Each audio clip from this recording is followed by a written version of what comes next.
Yo, what's up, folks?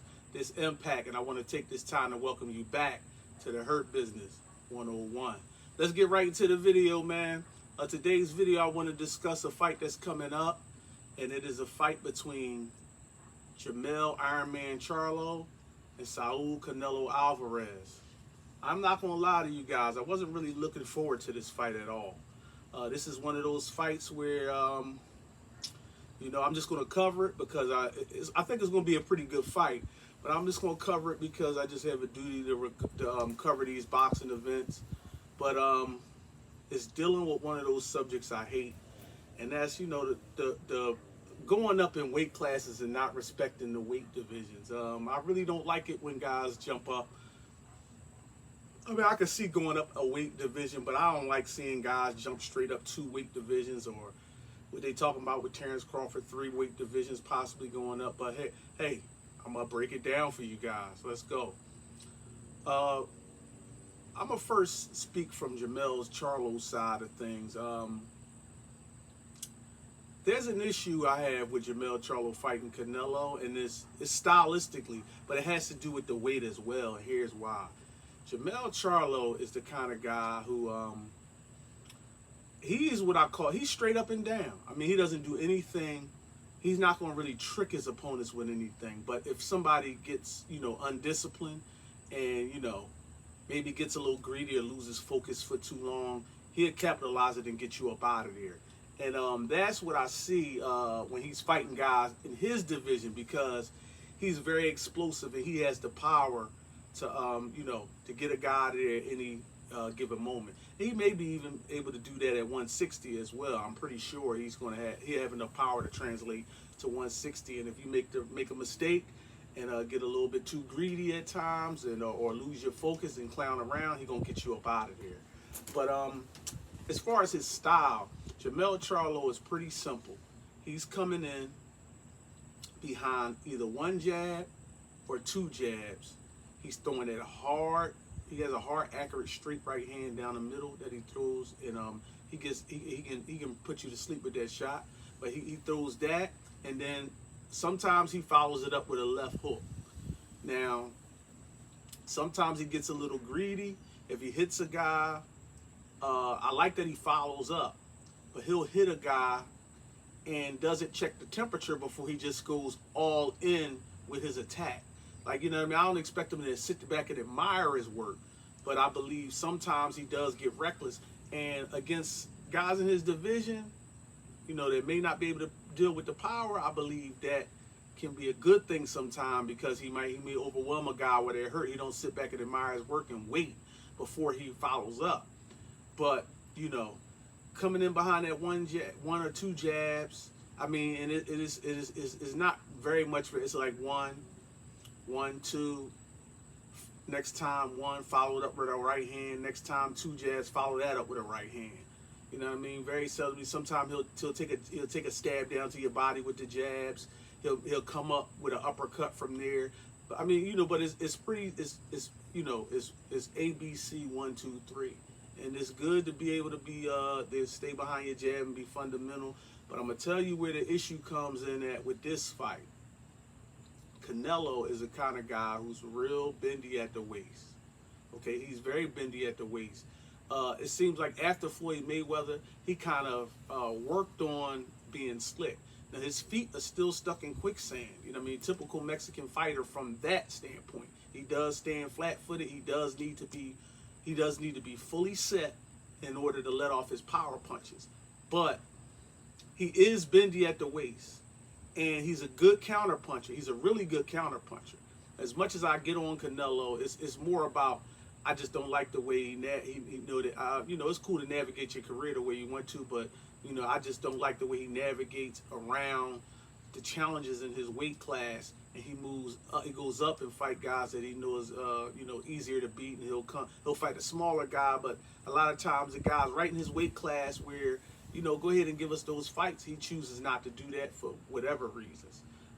But I do know that he has tremendous amount of skill. And, with him being bendy at the waist, what he'll do is, if Jermell Charlo overcommits, Meaning, if he comes in behind that jab, even if he lands that right hand, and then he'll start lunging with that hook and getting too greedy, not checking the temperature. This is a fight. He needs to check the temperature when he lands a punch, or if he misses a punch. He needs to be prepared to go back into a defensive mode. He needs to stay in punching position, but he also needs to be defensively responsible at all times, because when he goes in for the kill, he goes in after that right hand and he lunges with those hooks, and then he try to follow up with another right hand, and he's moving forward while he's throwing them shots. Canelo will bend at the waist and come up and hit you with an uppercut. And similar to what he did to Billy Joe Saunders, Billy Joe was pretty much disciplined, and then he got greedy on a couple of occasions where he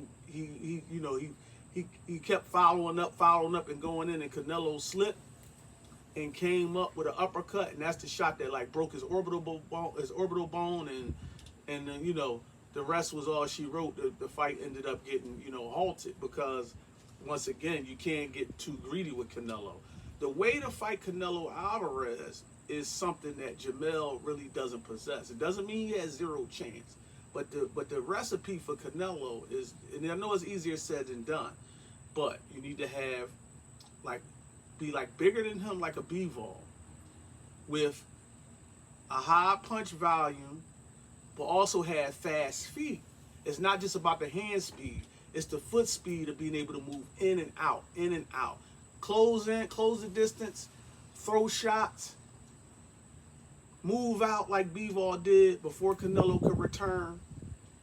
Throw shots coming back in before Canelo can return, because he needs to be fully set. And he won't just stop blocking in the middle. He won't throw a punch while you're still punching at him. He'll generally either slip the punch, or if he's covered up blocking, he'll wait until you stop punching, and then he'll return. Bivol and guys like that, they can move in with the footwork, let their shots off in combination, go back, he peaks, they can shoot back in on him, let go more punches, in and out, in and out. It's the foot movement that causes Canelo Alvarez. It's not just the hand speed. If you got that foot speed, you can cause him some serious problems. That's one of the kind of fighters that it's going to take to really give Canelo problems. Or he's going to have to be a guy that's supremely defensively skilled. And that's like what Floyd Mayweather did to him. He couldn't lay a glove on Floyd Mayweather.